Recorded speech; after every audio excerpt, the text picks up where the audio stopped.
പാക്നാർ സംഘം പട്ടാമ്പി മേഖലാ കമ്മിറ്റിയുടെ ആഭിമുഖ്യത്തിൽ അനുമോദന സദസ്സും കുടുംബ സംഗമവും നടത്തി. ദലിത് സമുദായ മുന്നണി സംസ്ഥാന ചെയർമാൻ സണ്ണി എം കപ്പിക്കാട് ഉദ്ഘാടനം നിർവഹിച്ചു. പട്ടാമ്പി GMLP സ്കൂളിൽ വെച്ചാണ് കേരള പാക്നാർ സംഘം പട്ടാമ്പി മേഖലാ കമ്മിറ്റിയുടെ ആഭിമുഖ്യത്തിൽ അനുമോദന സദസ്സും കുടുംബ സംഗമവും നടത്തിയത്. ദലിത് സമുദായ മുന്നണി സംസ്ഥാന ചെയർമാൻ സണ്ണി എം കപ്പിക്കാട് ഉദ്ഘാടനം ചെയ്തു.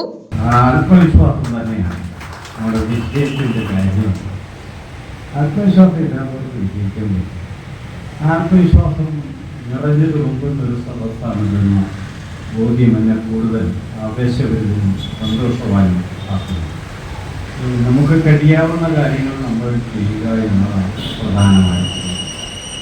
ഭൂതകാലത്തെക്കുറിച്ച് പേർത്തും വെറുതെ അഭിരമിച്ചുകൊണ്ടിരിക്കുക, ഭാവിയെക്കുറിച്ച് ഉത്കണ്ഠപ്പെട്ടുകൊണ്ടിരിക്കുക.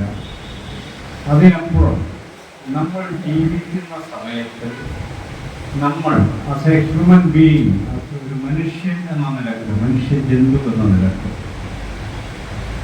നമുക്ക് സ്വയം മനസ്സിലാക്കുവാൻ, ഞാൻ ആരാണ് എന്ന് മനസ്സിലാക്കുവാൻ, അവിടെ നിന്നുകൊണ്ട് എനിക്ക് എന്തെല്ലാം ചെയ്യാൻ കഴിയുമെന്ന് തീർച്ചപ്പെടുത്തുവാനും അത് ചെയ്യുവാനുള്ള പ്രയത്നത്തിൽ ഏർപ്പെടുവാനും അതിൻ്റെ ഒരു ഇച്ഛാശക്തി മനസ്സിൽ സൂക്ഷിക്കാനും കഴിയുമ്പോഴാണ് നമ്മൾ യഥാർത്ഥത്തിൽ വ്യക്തികളായി മാറുന്നത്. ആ നിലക്കാണ് നമ്മൾ ചരിത്രത്തെ മനസ്സിലാക്കേണ്ടത്. ആൾക്കൂട്ടം ചെയ്തെടുക്കേണ്ട എന്തെങ്കിലും ഒരു കാര്യമായിട്ട് നമ്മൾ കാണേണ്ടത്. കേരള പാക്നാർ സംഘം പ്രസിഡന്റ് KP കുട്ടപ്പൻ അധ്യക്ഷത വഹിച്ചു. പിന്നണി ഗായകൻ മണികണ്ഠൻ പെരുമ്പടപ്പ് വിശിഷ്ടാതിഥിയായിരുന്നു. KP Velayudhan, Sankaranarayanan Paloor, doctor M Ramachandran, U Balakrishnan, KP Manoj, Girija Manikandan, Surendran Sambavan എന്നിവർ പങ്കെടുത്ത് സംസാരിച്ചു. വിവിധ രംഗങ്ങളിൽ ശ്രദ്ധേയരായവരെയും വിവിധ പരീക്ഷകളിൽ ഉന്നത വിജയം നേടിയ വിദ്യാർത്ഥികളെയും ചടങ്ങിൽ ആദരിച്ചു. തുടർന്ന് വിവിധ കലാപരിപാടികളും നടന്നു.